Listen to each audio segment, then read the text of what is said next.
Alrighty, hello everyone and welcome back. My name is Trundle Domination and I'm here with the second installment of the draft analysis series during the 2023 World Championship.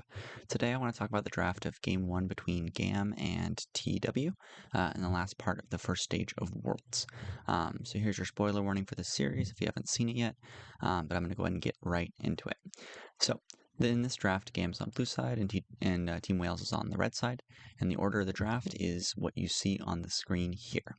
I think there's several problems with this draft that I want to address, but I want to focus on maybe an alternative draft that I'm going to do from red side in the reference of Team Wales, as they're the ones that lost this match and the series overall. So, I'm going to go ahead and switch over to the drafting tool here, where you can see I have started with the Xayah first pick off the blue side. I'm going to leave all the bands blank. Obviously I didn't choose any band champions for either team. So they start with Xayah first pick. I'm going to keep their picks constant, but I'm going to do it in order so you can kind of see how the drafting might play out. This is a sample draft, what I think might do a lot better into the situation. So the first question I want to ask myself is what counters Xayah?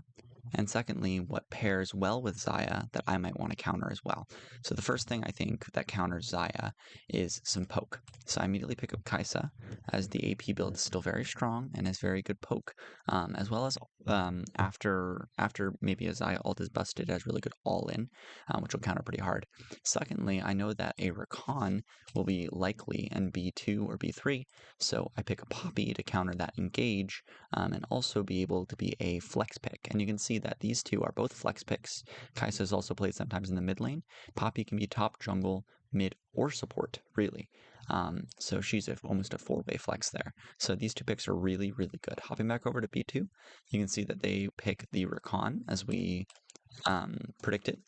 And they would also pick a Syndra. I'm keeping their picks constant, as I said. I know it might not be super accurate because the draft is really adaptable, but this is just an example of all the champions they can use that are still strong and will still be viable. So anyways, we have to R3 kind of blind here.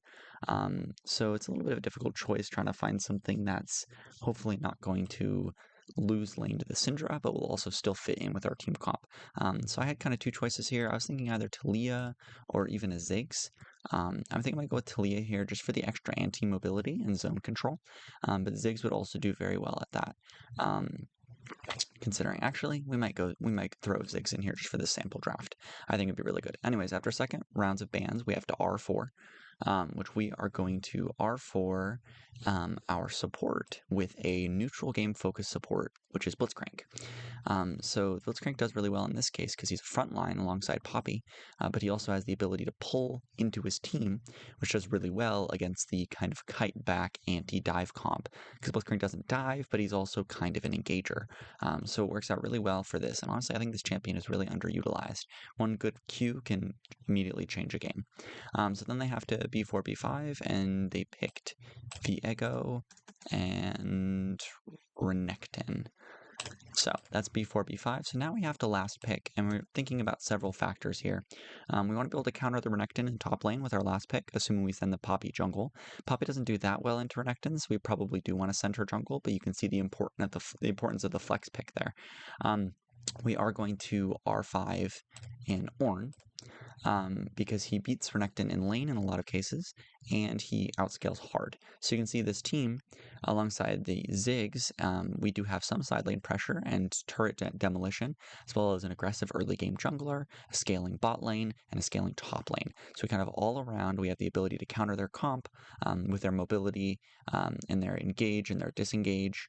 We have just kind of all the tools to shut them down while being very, very powerful ourselves. So this is my sample draft. I think it would go really well, just to, like I said, kind of counter their comp while still being very, very strong. And you can see I used two pretty underutilized, even three, Poppy's not super utilized, champions in a lot of pro play around the world, and it still came up with a very, very strong comp that I believe would have had Team Wales in a much better situation in this match. And none of these champions were banned, as I said before. So yeah, I just wanted to kind of provide a sample draft and kind of give my thoughts on this. If we look at their draft to go back onto this, we'll skip forward a little bit. The only problem I really see here is they actually did pick the Kaisa to poke against Xayah, but the trying to engage into the Xayah with a Nautilus is really not very good. And blinding the Cassante allows for a lot of counter matchups. Honestly, I really wish they'd gone for something like a Rumble or a Gwen here rather than Renekton. Still aggressive, but could beat down Cassante. He's very counterable. Lee Sin is very, very useless, especially if they had picked up something like the Poppy. Like his one engage tool is just neutralized. And that's why I think that these champions are just so counterable that it's probably not super wise. I do really like the Orianna pick. She's really good and has really good synergy with the rest of the team in team fighting. But I just think their draft could have been a lot stronger.